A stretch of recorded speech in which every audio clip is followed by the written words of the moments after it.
வாங்க இன்றைக்கி lemon juice பார்க்கலாம். தண்ணியில் வந்து சப்ஜா சீட் போட்டிருக்கேன், கொஞ்ச நேரம் அப்படியே அந்த பெருசாகட்டும் அப்படின்ட்டு. இப்போ நான் எப்படி போடுறதுன்னு பார்க்கலாமா? இதோடய கொஞ்சம் புதினா ஆட் பண்ணிக்கலாம். இப்போ லெமன் புழிஞ்சு விட்டுருக்கலாம்.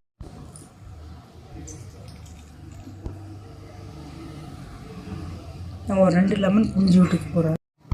கொஞ்சமாக உப்பு போடணும், சர்க்கரை உங்களுக்கு தேவையான அளவு மிக்ஸ் பண்ணிக்கலாம்.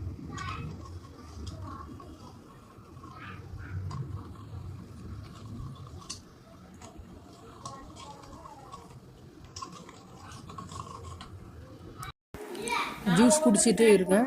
வெயிலுக்கு ரொம்ப டீஹைட்ரேட் ஆகுது. ஸோ லெமன் மாதிரி இது மாதிரிலாம் ஆட் பண்ணி குடிச்சிங்கன்னா கொஞ்சம் நல்லாயிருக்கும். ஸோ ட்ரை பண்ணுங்கள். தேங்க்யூ.